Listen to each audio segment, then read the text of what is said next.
Today is January 26, 2023. This is the Appeals Hearing Board in the city of Monterey. Chair Hawkins, if you're ready to start, please proceed. We will begin. And this is review of minutes from last meeting, and the property owner, Les Flores of 492 Van Buren Street, to hear his appeal.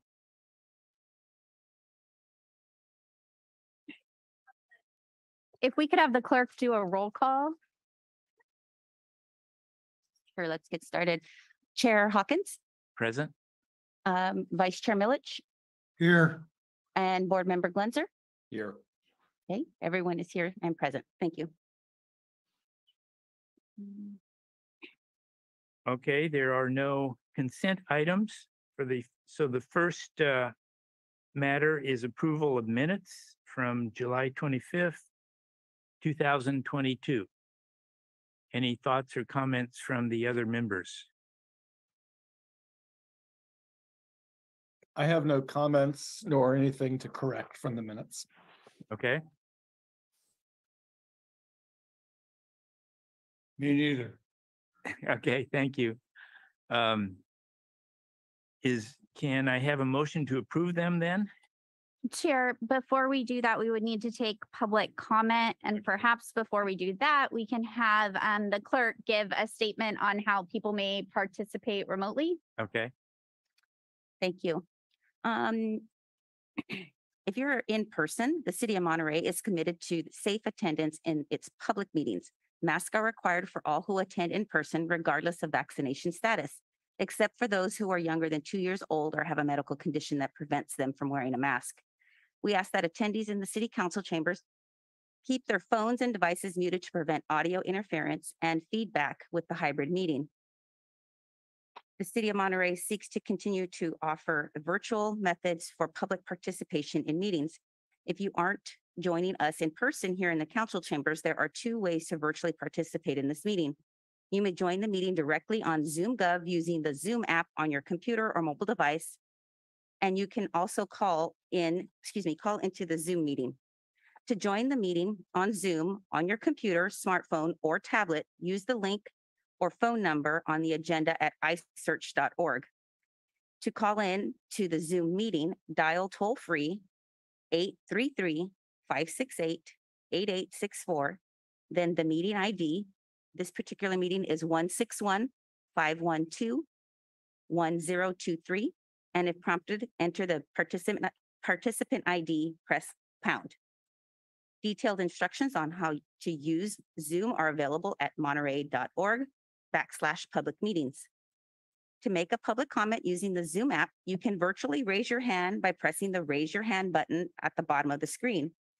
If you dial in by phone, raise your hand by dialing *9 and then unmute yourself when called upon by dialing *6.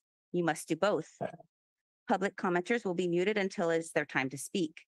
I'll call on each public speaker in order of their hands raised. Please stay within the time limit that will be established for today's meeting, which we will show using a countdown timer on the screen. If you are connected live on Zoom, the timer is accurate with no delay. Today's meeting is also streamed on the city's YouTube account, which is accessible at youtube.com/City of Monterey with an approximate 10-second delay, and on Comcast Channel 25 with up to a 90-second delay. As always, we look forward to receiving your public comments. Thank you. Are there any public comments on the minutes? At this time, I don't see anyone online, and there is no one in the chambers. Okay. And we've heard from the other board members. Can I have a motion to approve the minutes of July 25th, 22? Yes, I move to approve the minutes. Second. Is there a second? Second. Okay. All in favor, then I guess we have a roll call. Correct. Board Member Glenser? Yes. Vice Chair Milich? Yes. And Chair Hawkins? Yes. Okay, the minutes pass 3-0. Okay, then we ask for any public comments for this meeting. Yeah, this would be general public comments for items not on the agenda. At this time, we do not have anyone online and we do not have anyone in the chambers. Okay. Then we will move on to our second item, which is Les Flores, property owner of 492 Van Buren Street, to review and adopt the administrative order for failure to comply with the compliance order issued November 18th, 2022. Mr. Chair, I have a question, if I might. I guess it's sort of a point of order, but I don't see anything in the documents that indicates notice of the continuance to this date was given to the respondent. Was he given notice of, or mailed notice of the continuance to this date? Yes, at the last hearing, I believe it was June 3rd or 4th, that same day I sent notice to the appellant of the continued date of today. Okay, will you make that part of that document part of the record, please? If it's not already there, I may have missed it. Does the clerk have a copy here with her? I don't have a copy here with me, but I do have it at my desk. Okay. I can, I think it's crucial that we have that. Maybe we'll take a short recess because I do think that shouldn't just be added after the fact of the hearing. So we could recess for 5 minutes while the clerk gets that and we give the appellant additional time to appear. Thanks, Stephen, for saying that. Okay. I just wanted to make sure, we have a clear record of what's happened. Would the chair be amenable to a 5-minute recess? Yes. Okay. Sounds good. okay, Amp, we're going to take a 5-minute recess.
on the hearing? Should I say the item again? Sure, and I just note for the record that the clerk has brought the January 5th mailing of the continued hearing to today's date, which was sent to Mr. Flores.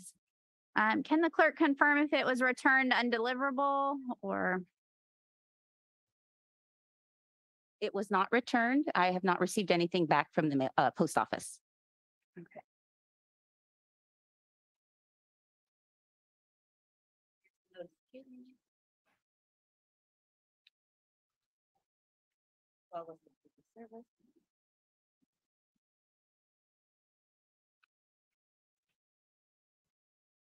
Okay. And we'll make sure that's entered in the record. Thank you to our clerk. And now, Chair. Okay, so do we proceed with the presentation?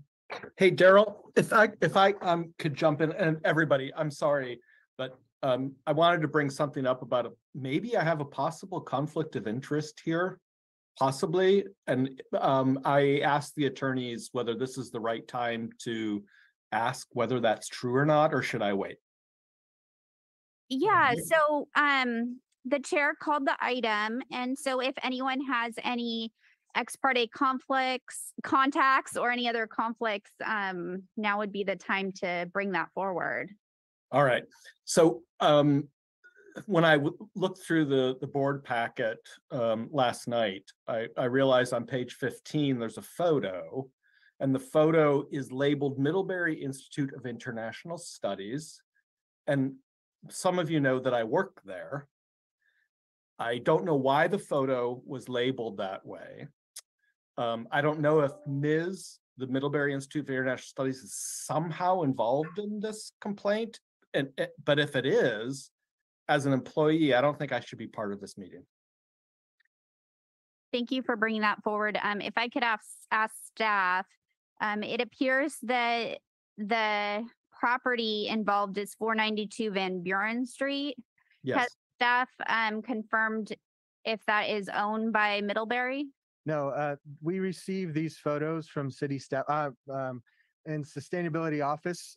Sometimes we receive reports of these incidents from city staff, and we received some of these photographs from our building department, and they often tag their photos with the date and the location and that sort of information, so they know the photos they're taking. And this property is across the street from Middlebury. So that was the way they had titled this photo. I think they were at Middlebury, but taking the photo of this location at the time and date that's stamped on the photograph. But it was taken by our city staff in the building department.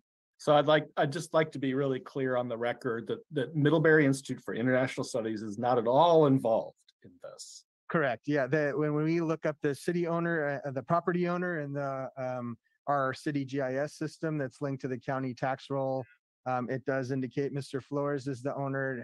And the only connection with Middlebury again is that it was across the street, and this pit photo happened to be titled with that title, even though the subject of the photograph is 492 Van Buren. Okay, so I'm comfortable that for myself, I don't feel like I have a conflict of interest, but I don't know if anybody else in the hearing thinks that maybe I should recuse myself. From a legal standpoint, you're not disqualified from participating in the decision, as long as you don't feel in some way biased about this property located near your employer. If you feel like you can render an impartial decision, you certainly are not legally barred from participating. All right, so I'll stay. Thank you. Just wanted to bring it up. Good point. Way to go. Are there any other ex parte contacts or conflict concerns from any of the board members? I should probably state, I've done a lot of architectural work for MIS, and but I came to that same conclusion. It wasn't owned. This building is not owned by them. They probably have a good record of students that stay there, but that's very different than the ownership. Okay. And Vice Chair Milich, you don't have any ex parte contacts or conflicts to disclose?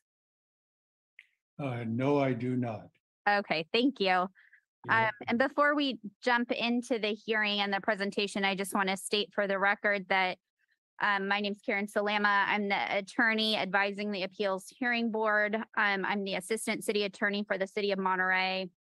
There has been an ethical wall implemented in my office, and I have not discussed the substance of this hearing with department staff or any other members of my office. Okay. So-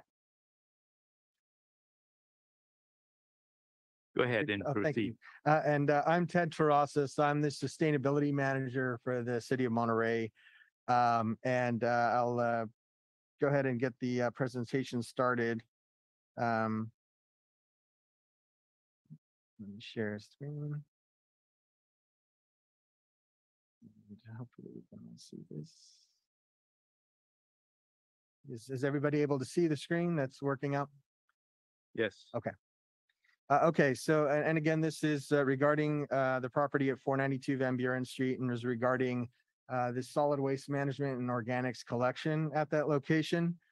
Just did really want to briefly give an overview. We did cover a very similar instance, a case like this earlier this month with this panel, but just wanted to highlight a couple points. One is that the city is tasked with enforcing state law.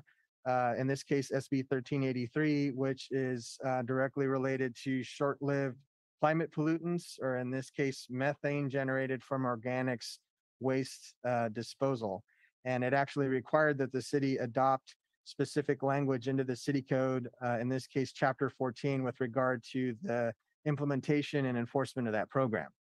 And as part of that, the city, pardon me? Oh, maybe that was my own echo, sorry. Might have been feedback. And as part of this process, the city staff conducts outreach, education, and enforcement as necessary. Usually what we'll do is verify customer service levels through either direct access to the franchise waste hauler database or contacting their staff. The responsible parties are contacted based on the city GIS tax roll. So that's how we get our property owner information. And in general, contact them via U.S. mail or certified mail when appropriate. And the enforcement process for these kinds of instances is outlined in the City Code Section 14-8. And that's where we've proceeded with this process. And in this specific case at 492 Van Buren, there's been a history of notices and citations dating back to July of 2021. As you can see from the list there, was noticed for refuse overflow and given citations for refuse overflow. And we'll show in the next few slides some examples of what that looks like. Was also noticed in September of 2021 about the requirements for organic service and started to move on. Again, was noticed about this requirement, and then in 2022 began to be cited for lack of a garbage service and an organic service. So sometimes what will happen is a property will have garbage service, and when they fail to pay their bills, their service will be stopped. And in that case, they become out of compliance with the city code, and we need to contact them and make sure they get back into compliance. So through this citation process and contact process, the property owner did contact Monterey City Disposal directly and reinstate his garbage service, but did not add organics to it. So it got us down to the point in August of this year, 2022, issuing this compliance order for lack of organic service, as well as not having sufficient container volume for the amount of waste they're generating. And I'll go ahead and move ahead here to a couple examples. This was in July of 2021. And again, this is stamped with information from our city staff and our building department. They forward this photo to me in July. So you can see the overflow there with the waste on the ground. The lids are not fully closed, and it creates the opportunity for vector, odor, and litter issues when you don't have the proper amount of volume for the waste that's being generated. Here's another example in the next month. again forwarded to us by our building staff of overflowing waste. And more recently, this was taken by our staff here in the sustainability office just this September of an even greater overflow situation when you can even see waste piling up behind the containers on the ground. But the same sort of situation of inadequate service and overflowing containers. So due to this situation, staff is recommending, based on the agenda report here, just reinstating the points we're recommending or requesting of the panel, that there be a confirmation of the violation of the city code, the specific chapters of sections of chapter 14 there relating specifically to non-compliance with the 3 container system. So ultimately not having organics. So it's refuse, recycling, organics that make up the 3 container system. And then also that there's overflowing waste containers at this location, indicating inadequate service. Also, that find the responsible party failed to take corrective action for the compliance order, and to issue an administrative order that the responsible party must contact the franchise hauler to adjust their service so that they can adequately contain this waste, and also to add organic service to their service levels with the garbage company. And then finally, to impose the penalties, including costs and interests that have been outlined here. The costs were including the $340 was based on the days between the original compliance end date and the original hearing. So we left that the same since the date moved. That would be $340, as well as administrative costs totaling $2,204 based on staff time.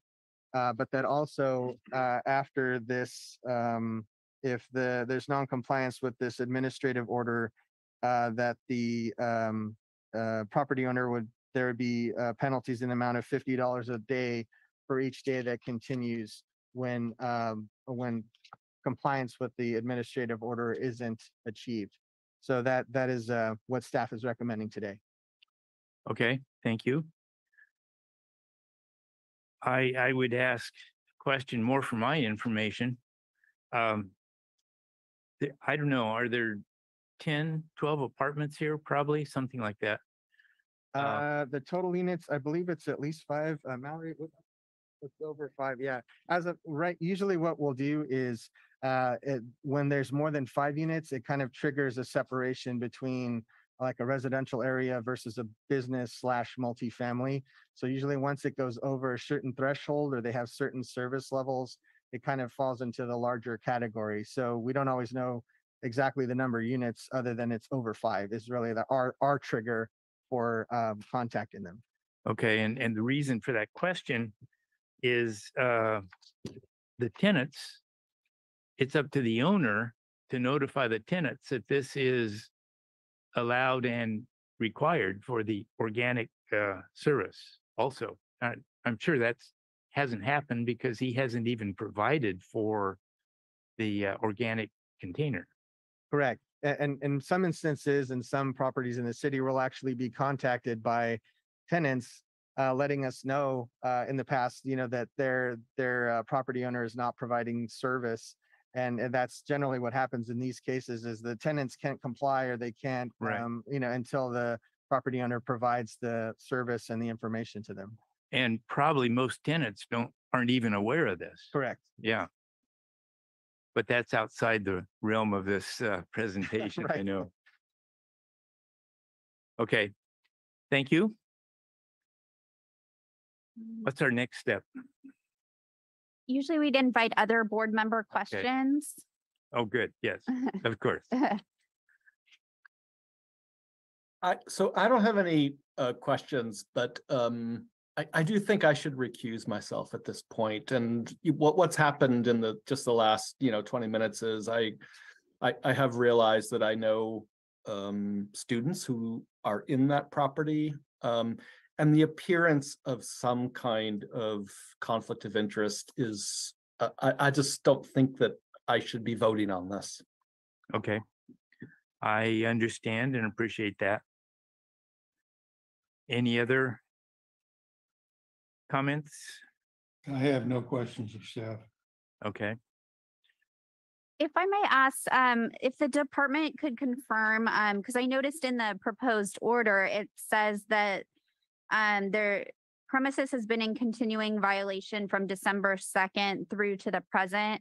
So have you confirmed currently that the violations are existing on their property? Yes, correct. At least definitely with regard to the organics, obviously the overflow issue changes as, sometimes it might be collected and restart. So that there may be days when that may have been corrected and then relapsed. But absolutely, the organic service issue has not been corrected, and we've been checking that actually every day this week just Yeah. to make sure that there wasn't any issues coming to this hearing today. Okay.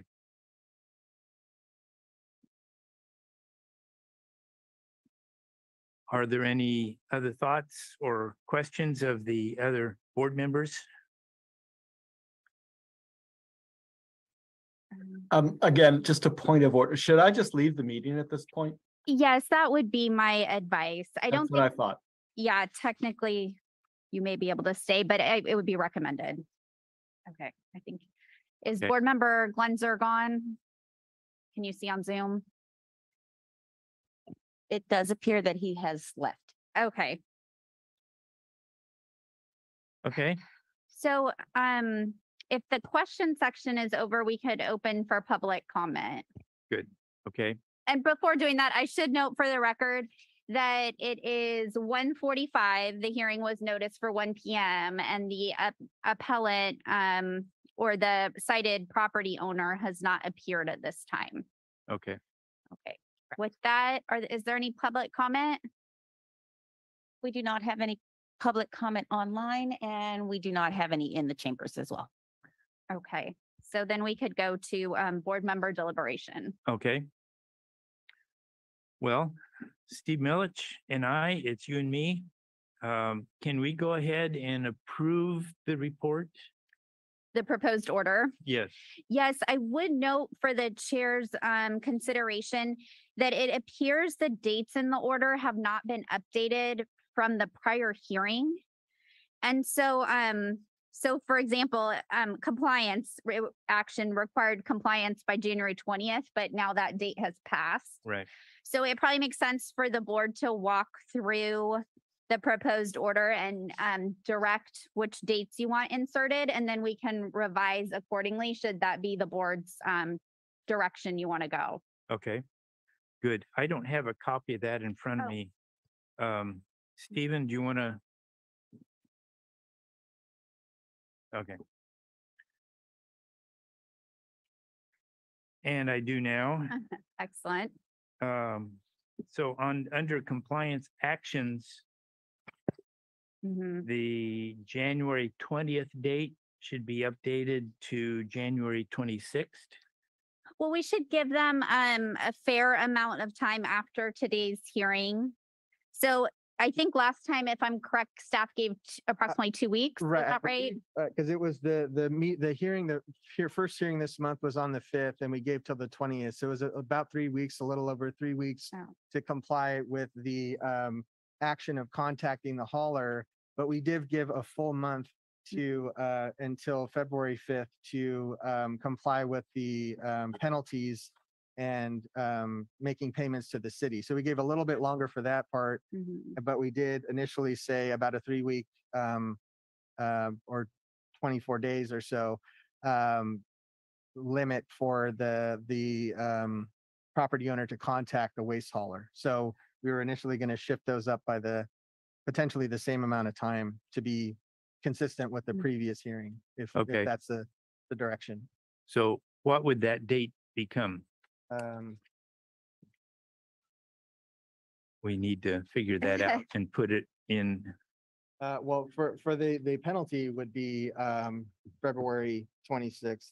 Okay, But let me, So, and I'll just say that February 26th is a Sunday, and since city offices are closed to receive payment that day, why don't we make that February 27th? And Good. again, this is entirely up to the board's discretion. So if either chair or vice chair have preferences on shorter or longer periods of time. okay. I think the same Yeah, delay is appropriate. we could potentially do February 20th for contacting the hauler, and then the 27th, the week after, for paying Okay, the penalties. Okay. If that is agreeable. Yeah, so February 20th is President's Day. So maybe we'll make it the 21st, 21st. February 21st. thank you. I'm glad you Uh-huh. have that Still land available. on the leap year. so. Yeah. At this rate, yeah.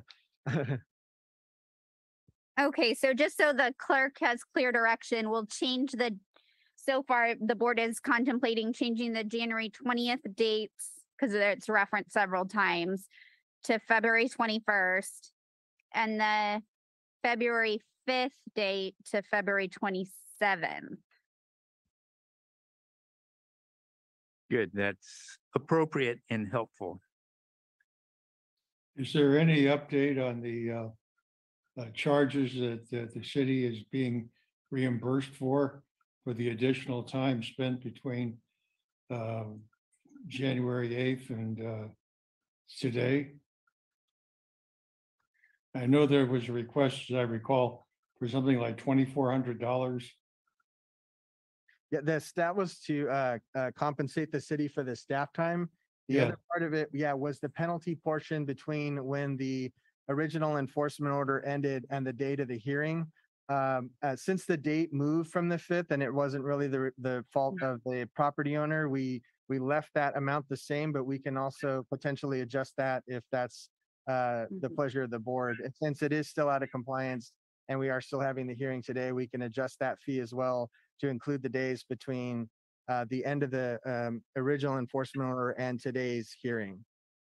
I think it should be brought up to snuff. What do you think, Daryl? Yeah, I think so. I will say, the city attorney's office did advise against doing that because it was purely a staff error that led to the delay. Okay, Okay, So that, just a little background on that. then I withdraw that comment. okay. Okay. I think that's fair. Okay, are we, Steve, do you want to make a motion? Yes, I move we approve the proposed judgment or decree order as amended. Okay. And I will second that. Okay, we'll have a roll call. Okay, Chair Hawkins, yes. Vice Chair Milich. Sure, yes. Okay, the motion passes 2-0. Okay. I think we just have board member comments. The only comment I have, I understand that we're going to be starting in March, we'll be going to open hearings as opposed to Zoom. So I think we should be prepared for that. Yes, thank you for bringing that up, Vice Chair Milich. I believe clerk's office, in coordination with our office, will be updating the various boards and commissions on the procedures going forward once the state of emergency declared by the governor lapses or is withdrawn. I'm further informed that in early February, the city manager will be making it clear after the council has decided what the rules are for that, what exemptions there are, if any, or not. So I can't, if you're listening, it's for you too. Well, we'll let Kent know. We'll make sure he's aware. Okay, thank you. Mhm. And I welcome you back here with me. Someone else to blame. Yeah. Right. No, I look forward to it. Okay. Is there anything else we need to bring up? I don't think so. No. Okay, should we adjourn? I think we are adjourned. Good. We're Okay. adjourned at 1:53. Thank you, everyone.